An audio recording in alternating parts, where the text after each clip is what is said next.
दोस्तों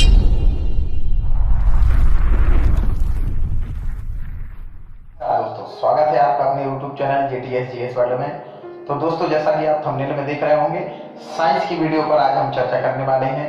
लूसेंट की आपको जो है साइंस के जो चैप्टर होंगे, सेगमेंट होंगे, एक एक करके अपन वीडियो में कंप्लीट करते जाएंगे। तो दोस्तों ज़्यादा बात नहीं करना चाहूँगा, समय कम होगा, इसलिए शुरू करते हैं। तो सबसे पहले लूसेंट खोलेंगे। साइंस में आपका पहला सेगमेंट आएगा आपका जो है भौतिक विज्ञान। तो दोस्तों यहाँ पर बात करूंगा मैं भौतिक विज्ञान की। तो दोस्तों सबसे पहला तो ये आपका यही क्वेश्चन बन के आता है कि भाई भौतिक विज्ञान जो है भाई उनके जनक कौन है। तो भौतिक विज्ञान के जो जनक होते हैं आपके, वो सर आइजैक न्यूटन कहलाते हैं, क्योंकि इन्होंने भौतिक विज्ञान से संबंधित काफी खोजें की हैं। और इस प्रकार से कहीं ना कहीं ये जो है अपनी पुस्तक, न्यूटन की पुस्तक है प्रिंसिपिया, उसमें कहीं ना कहीं गति के नियम लिखते हैं और भी कई खोजें करते हैं, जिसके कारण इनको जो है भौतिकी का पिता कहा जाता है। इसके बाद उनकी जो है कई और चीजों पर खोज की है सर अल्बर्ट आइंस्टीन ने। इसलिए आधुनिक भौतिकी का यदि पिता पूछा जाएगा तो आधुनिक भौतिकी का पिता आप बताएंगे अल्बर्ट आइंस्टीन को। तो दोस्तों आज का पहला टॉपिक हमारे लिए भौतिक विज्ञान में आने वाला है मात्रक या मापन। मापन में हम देखेंगे, मापन की कुछ पद्धतियां हैं हमारे सामने। यहाँ पर हम देखेंगे मापन, और मापन की कुछ पद्धति होंगी। सबसे पहले मैं ये देखूंगा, और दोस्तों यदि आपको ये दिखाई न दे रहा हो तो यहाँ पर आपके सामने यहाँ स्लाइड आ गई होगी। तो दोस्तों स्लाइड में आप देख लेंगे कि किस प्रकार से मापन की पद्धति होने वाली है। और मापन की पद्धतियों की यदि मैं बात करूं तो सबसे पहली पद्धति आपके लिए आने वाली है CGS पद्धति। दोस्तों ये CGS पद्धति थी, ये पहली मापन की पद्धति थी। कहीं ना कहीं C का मतलब सेंटीमीटर होता था, G का मतलब आपका ग्राम होता है, और यहाँ पर S का मतलब सेकेंड होता था। तो ये आपका सेंटीमीटर लंबाई का मात्रक होता था, ग्राम आपका द्रव्यमान का मात्रक होता था, और सेकेंड आपका जो है समय का मात्रक होता था। तो इस प्रकार से कहीं ना कहीं CGS पद्धति आती है, और इसको कहीं ना कहीं आप जो है फ्रेंच पद्धति कहते हैं। कौन सी पद्धति कहते हैं? फ्रेंच पद्धति। ये याद रखना भाई, ये फ्रांस के द्वारा तय की गई ये पद्धति है CGS पद्धति। तो इसका आविष्कार कहाँ से हो रहा है भाई? फ्रांस से हो रहा है, इसलिए इसको फ्रेंच पद्धति भी बोला गया। CGS का नाम इसलिए दिया गया क्योंकि यहाँ पर सेंटीमीटर है, ये ग्राम है, ये आपका सेकंड है। फिर दोस्तों इसके बाद अगली पद्धति की मैं बात करूं, अगली पद्धति की यदि मैं बात कर लूं तो यहाँ पर आपकी अगली पद्धति आती है FPS पद्धति। कौन सी पद्धति दोस्तों? FPS। दोस्तों ये पद्धति की क्यों जरूरत पड़ी? मैं पहले मापन की बात कर रहा हूँ। मापन में कहीं ना कहीं आपको इसलिए आवश्यकता पड़ती है कि मापन की जो पद्धति होने वाली है उसको, किसी भी चीज की हम मात्रा को किस प्रकार से मापते हैं, इसलिए वो मापन की पद्धति आपको आवश्यक हो जाती है। तो यहाँ पर लंबाई को किस प्रकार से नापेंगे, द्रव्यमान को किस प्रकार से नापेंगे। तो इस प्रकार से जब सेंटीमीटर और आपका ये ग्राम और ये सेकंड चूंकि बहुत छोटे मात्रक है, अब बड़ी बड़ी दूरियों को मापने में यहाँ समस्या आ रही थी, तो नई पद्धति का जनक हुआ। कहीं ना कहीं इसका जन्म होता है FPS, और FPS का मतलब क्या हो गया भाई? फुट, पाउंड और सेकंड। यहाँ पर एक कौन सी पद्धति है भाई? फुट, पाउंड और सेकंड पद्धति। तो जैसे ही आपने देखा फुट, पाउंड और सेकंड पद्धति के बारे में, तो यहाँ पर ये फुट, पाउंड और सेकंड जो पद्धति है वो कहीं ना कहीं ब्रिटिश के द्वारा लाई गई। तो ये पद्धति जो है ब्रिटिश पद्धति कहलाएगी।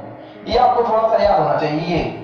ये तो आप पकड़ लेंगे भाई, फुट, पाउंड और सेकंड है, लेकिन ये पता होना चाहिए ये आई कहां से है। तो ये फ्रांस से आई तो फ्रेंच पद्धति हो गई, ये ब्रिटिश पद्धति हो गई।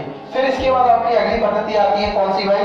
अगली पद्धति आपकी आती है यहाँ पर MKS पद्धति। तो यहाँ पर आपको मिल जाएगी क्या भाई? MKS। यहाँ पर आपकी मीटर हो जाएगी, ये किलोग्राम हो जाएगी, ये सेकंड हो जाएगी। तो यहाँ पर आपकी ये हो गई क्या भाई? मीटर, किलोग्राम और सेकंड। तो दोस्तों ये जो दोनों का ये प्रवर्तक रूप आपके लिए सामने आया, यहाँ पर इसको बना दिया क्या भाई? मीटर, ये हो गया आपका किलोग्राम, और ये समय को मापने के लिए हो गया भाई सेकंड। तो दोस्तों यहाँ पर ये पद्धति आ गई, और ये पद्धति इन दोनों की मिक्स है, इसलिए यहाँ कोई नाम नहीं है। तो ये जो पद्धति आती है MKS, इस प्रकार से कहीं ना कहीं आपके जो है बड़ी बड़ी चीजों को मापने का काम शुरू हो गया। यहाँ लेंथ ज्यादा है तो मीटर में नाप लेंगे, और 1 मीटर में सभी को पता है 100 सेंटीमीटर होने वाले हैं। अर्थात यहाँ पर यदि 1 मीटर को नापते तो यहाँ क्या लिखते हैं? 100 सेंटीमीटर, ठीक है ना। तो आप 10 मीटर को नापते तो 1000 सेंटीमीटर, तो ये बड़ा हो जाता है, इसलिए MKS। फिर दोस्तों इसके बाद कहीं ना कहीं क्या होता है, इन पद्धतियों के बाद एक इंपॉर्टेंट मीटिंग हुई 1957 में। एक मीटिंग होती है 1957 में, एक मीटिंग हुई, और मीटिंग हुई ना तो उसमें क्या होता है आपका, जब मीटिंग हुई तो माप तौल इकाई की अंतरराष्ट्रीय मीटिंग होती है, जिसमें कहीं ना कहीं इन सभी को मिक्स किया गया और कहीं ना कहीं इसको प्रवर्तित रूप में रखा गया और इसको आपको एसआई पद्धति बोला गया। अगली आपकी जो इंपॉर्टेंट पद्धति है ये है एसआई पद्धति, और यह पद्धति अभी भी वर्तमान में लागू होती है। आपसे यदि मात्रक पूछे जाते हैं, दो टाइप है, एसआई मात्रक और सीजीएस मात्रक, और धीरे धीरे क्या होगा भाई, ये वाले जो है मात्रक आपके समाप्त कर दिए गए, अब इनका काम नहीं होता आपके यहाँ। अधिकतर ये आपके जो है दो पद्धति होती है, और कहीं ना कहीं ये वाला जो है एसआई मात्रक, इसको हम क्या बोलते हैं, ली सिस्टम इंटरनेशनल डी यूनिट्स, और कहीं ना कहीं एमकेएस जो पद्धति थी उसी का कहीं ये जो है प्रवर्तित रूप था। तो दोस्तों यदि आपको यहाँ समझ में नहीं आ रहा है, पूरी स्लाइड आपके सामने है, जिससे ये क्या है आप पूरी एक एक चीज यहाँ पर देख लेंगे, ये आपको स्लाइड दिख रही होगी। फिर दोस्तों इसके बाद में थोड़ी सी आगे चर्चा करना चाहूंगा, इसके आगे थोड़ी चर्चा करना चाहूंगा। तो यहाँ पर अब आपसे बात करूंगा कि ये जो एसआई स्टैंडर्ड आ गया, ये एसआई पद्धति जो आ गई, तो यहाँ पर कुछ मात्रक आ जाएंगे। तो यहाँ पर मात्रक जो आ गया आपके, सबसे पहला आ गया भाई मूल मात्रक। मूल मात्रकों की संख्या कितनी है भाई, 7, और इसी में आपको दो अनुपूरक मात्रक मिलते हैं। कौन सी मात्रक भाई, अनुपूरक मात्रक। दोस्तों मेरी ये हैंड राइटिंग कोई समझ में नहीं आ रहा है, तो यहाँ पर ये मात्रकों की भी स्लाइड आने वाली है, अभी देखेंगे, अब एकदम स्लाइड सामने आ जाएगी। तो यहाँ पर मूल मात्रक हो गए 7, और सातों की ये स्लाइड आ चुकी है। यहाँ पर ये आपके दो, यहाँ आपकी जो है दो आपके अनुपूरक मात्रक आ गए।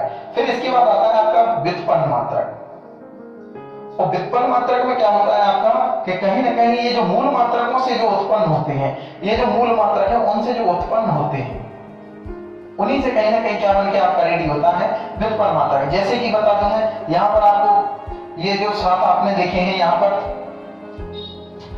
आपकी जो है 7 आपकी मात्रक आपके सामने हैं। उन 7 मात्रकों से ही कहीं ना कहीं आपका क्या बनने वाला है, व्युत्पन्न मात्रक बनने वाली है। जैसे कि 7 मात्रक आपको यहाँ स्लाइड में देखने को मिल रहे होंगे, लंबाई, द्रव्यमान, समय, ताप, विद्युत धारा, ज्योति तीव्रता, और यहाँ पर ज्योति तीव्रता और पदार्थ की परिमाण, और आपके जो है ये अनुपूरक मात्रक मिल रहे होंगे, समतल कोण और घन कोण।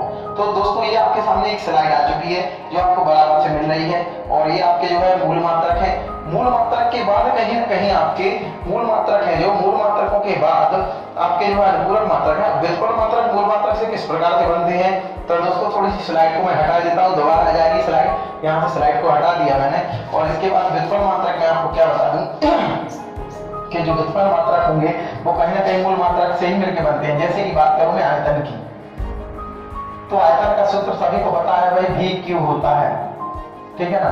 और यहाँ पर आयतन का मान अर्थात आपका जो भुजा की क्यू होता है, मान लो एक ही का थी, और भाई आयतन आपको नापना है तो तीनों लंबाई के रूप में आते हैं, तो उसका लंबाई गुणा लंबाई गुणा लंबाई, अर्थात यहाँ पर क्या हो गया आपका, इसका भी मीटर, इसका भी मीटर, तो क्या हो जाएगा मान मीटर क्यूब। ये जो मात्रक बना ये व्युत्पन्न मात्रक है, ठीक है दोस्तों।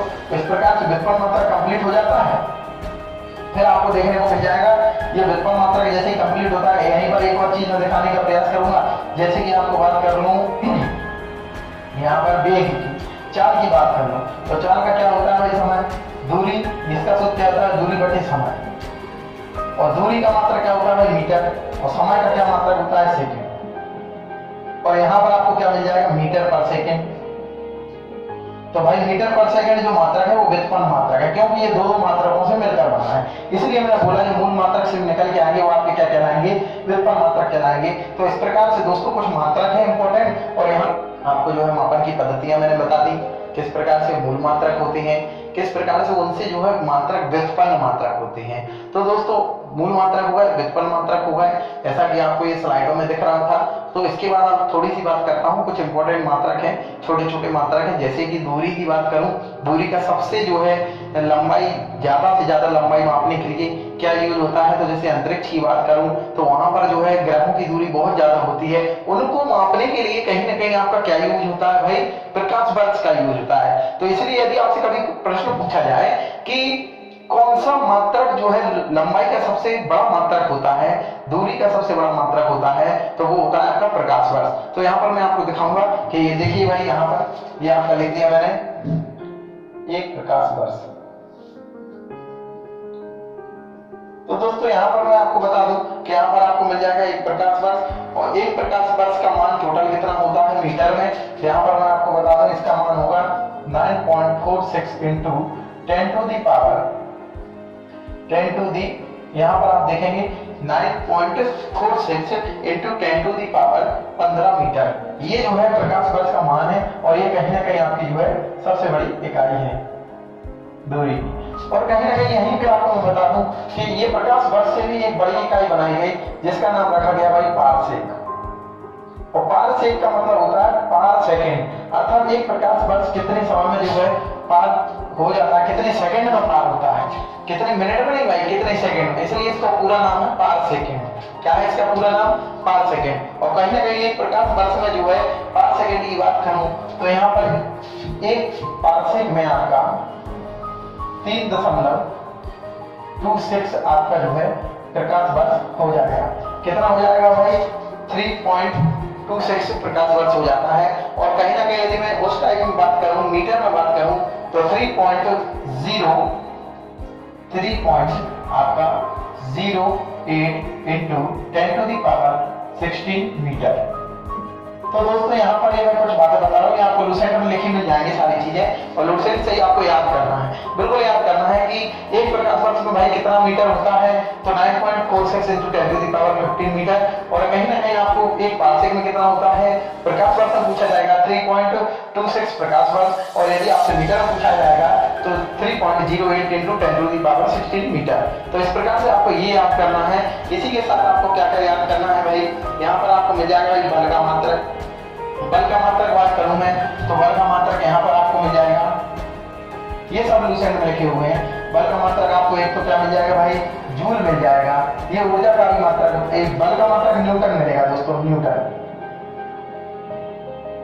न्यूटन मिल जाएगा दोस्तों बल का मात्रक। और कहीं फिर यहाँ पर 1 न्यूटन बराबर इसका जो एसआई मात्रक क्या हो जाएगा, न्यूटन हो जाएगा।